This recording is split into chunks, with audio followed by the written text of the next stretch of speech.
Lok Sabha mifam satharingida miyai anina gallery digi songtharaktuna smoke canister kapselakre. Lok Sabha mifam satharingida masak khangdaba miyai anina dictatorship ki lengak khangduna amadi yengduna leithokloi haiba kholaw lauduna visitor gallery digi songtharaklaga hangamapal machugi tear gas smoke canister ama kapselakre.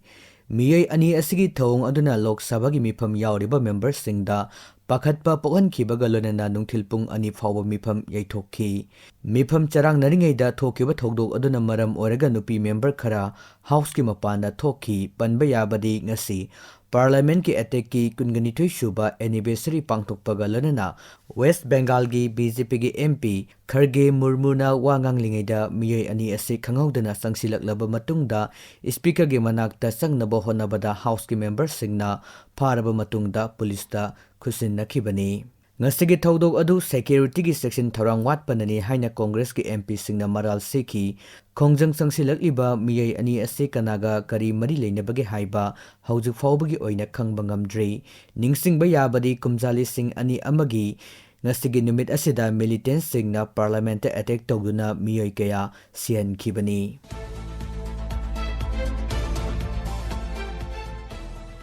Kuki Singh SD status phangpham thokti haina Mysore thangnaw jamna Union Tribal Minister da thamkre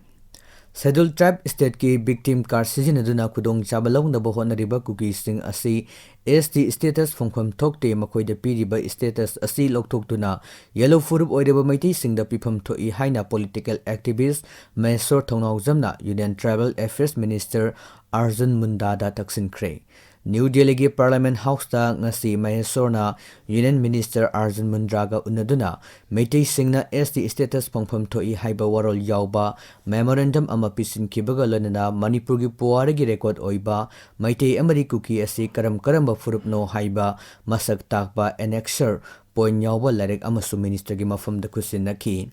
Union Minister Arjun Mundaga unaraba matungda mahangna fongdorakpada laibak asida SD status fangliba furup khudimak laibak asigi yellow furup oigadabani haiba Supreme Court ki judgment laibana mapalamdagi lana sangsilakpa Kuki Singh asi SD status fangbagi hak leite mahangna makha taraduna haibada Manipur gi asengba yellow furup oiriba maitai singna SD status fangba yabagi maram khudimak suna laibada natana anganba matamgi census ki record singda maitai furup asi tribe oina record lairam ki refugee ni haibagi kudam sangdam suna lariba Kuki Singh da status asi kaidangoi da phungpham thokte Kuki Singh na yalhobi maitai furuki mayukta SD ki card sizinaduna victim card sanarakpa laibak thibani haina Mysore thongnaw jamna makha tan phongdokhi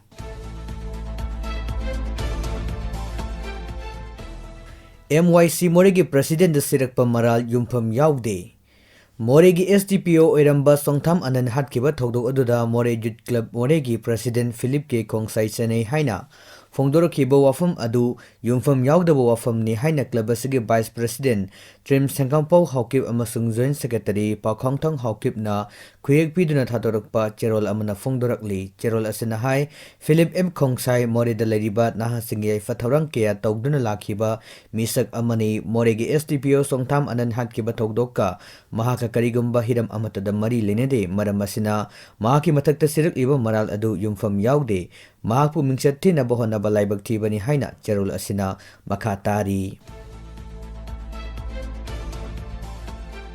Matamatamgi oiba ipau update singidamak channel asibu miyamna nuksibiduna like comment subscribe tawbinamu